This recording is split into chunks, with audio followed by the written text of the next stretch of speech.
since independence that, all finance ministers have to come out and give us reforms. I want to hear what the finance minister is going to do in the next days in the year, right? And if you look at that scorecard of the balance 364 days, I think this government, at least in this tenure, will score maybe less than 10, 20. I don't know how much, how much of us we would vote for on that points and all. But I think we should look at various aspects more in, nature of that, whether reforms can be brought. The FDI and multi-brand of 51% was in talks for last 6 months or maybe some 2 years on. GST has been talking, it has been only proposing 2010 to 2012. Now in 2012, we're talking maybe August, December 2012. Don't know whether it will still come or not, or DTC will come or not, or when will they come. But at the end of the day, we have to act first, and rather than just leave the finance minister there itself and maybe vote better things and better governments and better politicians in the next elections. Thank you. Thanks a lot. Comments from my illustrious predecessors over here. To be very honest, there is nothing new I'm going to say over here. And again, to be candid, I'm going to be really short and quick. I don't want myself to be in between you and the next award function. And all that I'm going to do here is basically quickly touch upon how all those things that you have said is going to kind of impact the IT industry. And once again, I promise this will be really quick. What's the state of the economy? In very simple words, despite positive triggers, economy has gone down the slow lane. We started off at 9%, 10%, 9.5% a couple of years back, and we have ended here. And our focus has now clearly shifted to containing price pressures, inflation, and all of that. And very quickly, we are coming to an election year. In fact, we just went to the state elections. A whole bunch of the policies are politically driven, coalition driven, and in the middle of all this confusion, we also had global pressures with issues in the US, in the Eurozone, and throwing the whole economy into turmoil. When we thought we were doing well, suddenly everything started tanking. With that, all of a sudden, we saw all the money flowing out of the country. Stock market started tanking, and it started, indirectly impacting export growth and expanding the current account deficit. And eventually, we are now in a situation of slow growth. So obviously, the finance minister had a very tough situation at hand to actually manage the finances for the country. I won't go into all the details that most of you already spoke about. Straight away, I'll just go into what are the key highlights that kind of impacted the IT industry, because I'm just going to focus on the IT sector here. 2012-13 didn't really have much for the software, not just the software, the entire IT sector. But there were a few good things that happened as well. One of the things that we see the benefit coming from is the planned government expenditure on IT infrastructure. So very clearly that's going to be a boon for us. As you all know, UID is a pretty big, intensive, IT-driven project which will hopefully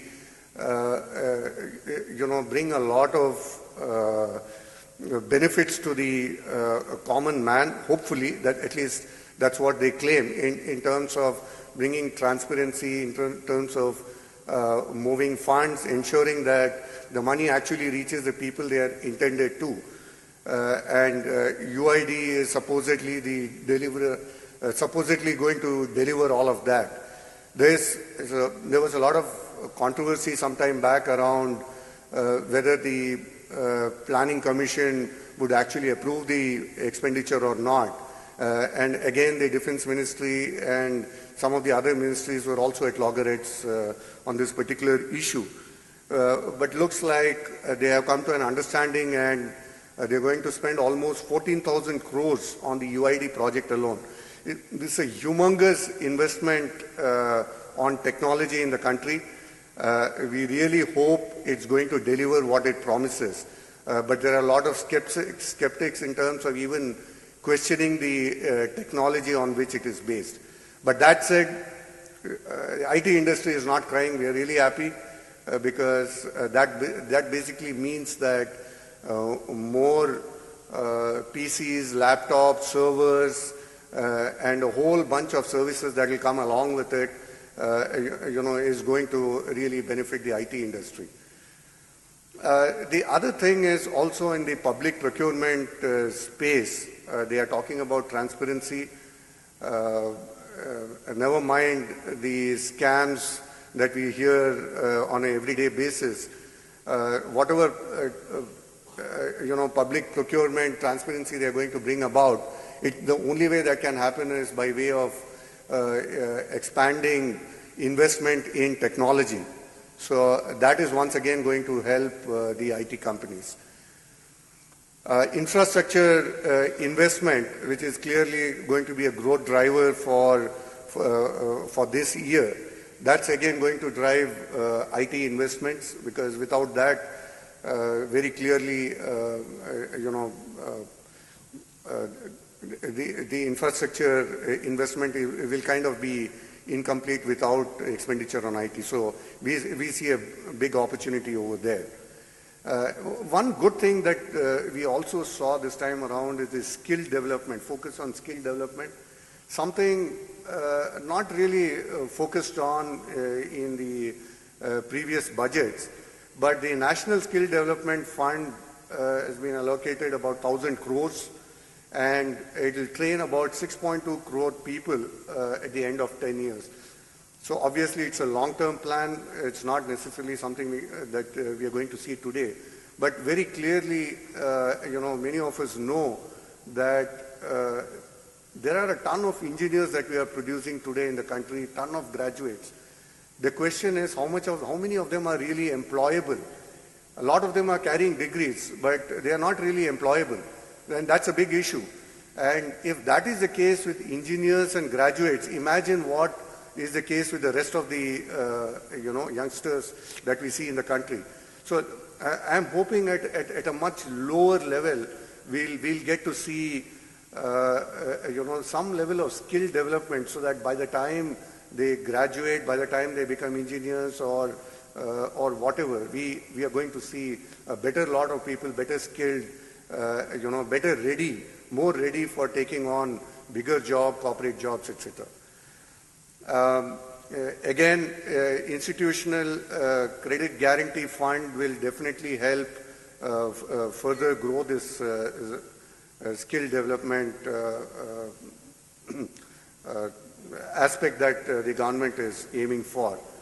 And in the J&K, the Himayat scheme is hopefully going to bring about some more skills over there. It's a war-torn state, and they have been desperately asking for more investments to come into the country. So hopefully this will give some boost to the state, and hopefully through the skill development we'll see more activity and more employment happening in that state. Again, I'm going to talk about this at the risk of repeating once again, but I'll try and keep this really short. From a direct tax highlights perspective, not much change in the corporate tax rate, so not much benefit for the IT industry. However, there were a few good things few favorable announcements as well. For example, the dividends from specific foreign company where we have shareholding more than 26%, it was taxed at a lower rate of 15%, and that has been extended for 1 more year. The cascading effect of tax on dividend distribution by the holding company, I think Ram kind of touched on that a little while back. So basically what that happens, it won't get taxed once again.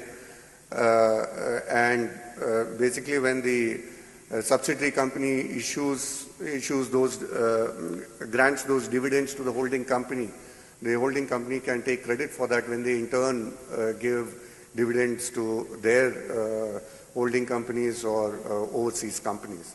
So that is definitely going to ease tax a bit. Some weighted tax exemptions for in-house R&D. So I'm sure a whole lot of IT companies are going to benefit out of it, particularly the ones which are doing R&D.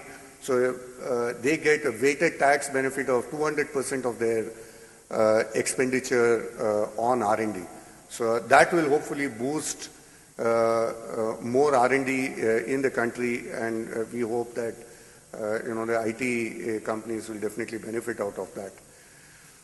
Offshore transactions, something that I had alluded to, and also some of my colleagues here in the panel had also spoken